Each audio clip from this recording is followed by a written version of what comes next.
Bonjour, joyeuses années à tous et bienvenue dans le journal de l'économie.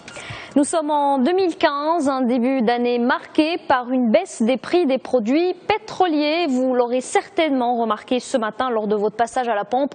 Le prix de l'essence a baissé, celui du gasoil aussi. Un vrai soulagement pour le portefeuille des ménages. Le litre d'essence a reculé d'1 dirham 57 centimes. Il est fixé à 9,29 dirhams le litre. Le prix du gasoil, on le disait, a également connu une baisse. Un litre coûte désormais 8 dirhams 42 centimes.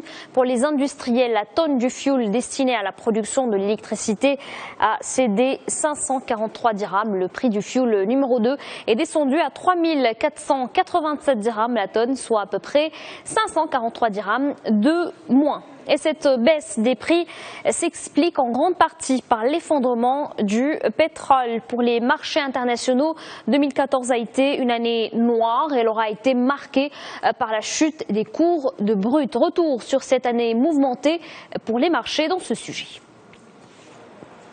À la dernière séance de l'année, le prix du baril valait 53 $, alors qu'il y a un an, il s'échangeait à 98,5 $.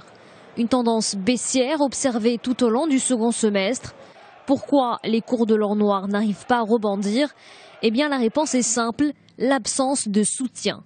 Aucun pays producteur n'a affiché son intention de baisser sa production. C'est le cas notamment de l'Arabie Saoudite. Il y a aussi la position de l'OPEP. L'organisation n'a pas l'intention de fixer un prix plus élevé. Les premiers à souffrir de cette situation, les pays producteurs. L'exemple de l'Arabie Saoudite. Le pays a prévu un lourd déficit budgétaire en 2015. La Russie est sans doute la plus touchée. Elle connaît la pire crise depuis 1998. La valeur de sa monnaie est en chute libre et ses réserves de change sont en net recul.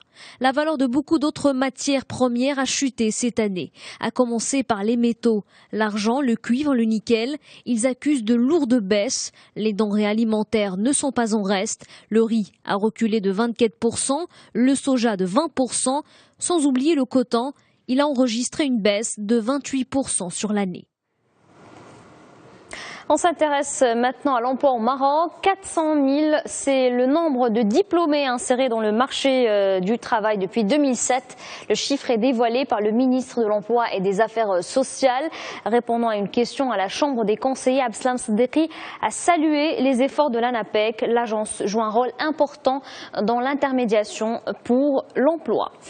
Et en parlant de l'économie nationale, vous le savez, la croissance est étroitement liée à la demande intérieure. Celle-ci a connu une nette augmentation au troisième trimestre de 2014. C'est ce qu'on retient de la dernière note du HCP et qui dit une demande intérieure plus importante, dit une consommation des ménages plus soutenue. Les Marocains auraient dépensé plus durant cette période. Dans l'ensemble, la consommation des ménages affiche une croissance de 2,1% au troisième trimestre. Elle contribue de 1,3 points à la croissance.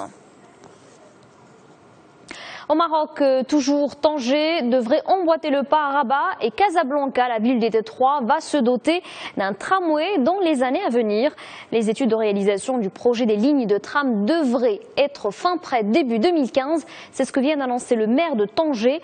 Cette étude est réalisée par une société française. Elle devrait déterminer le coût du projet, mais aussi les itinéraires et les stations du futur tramway.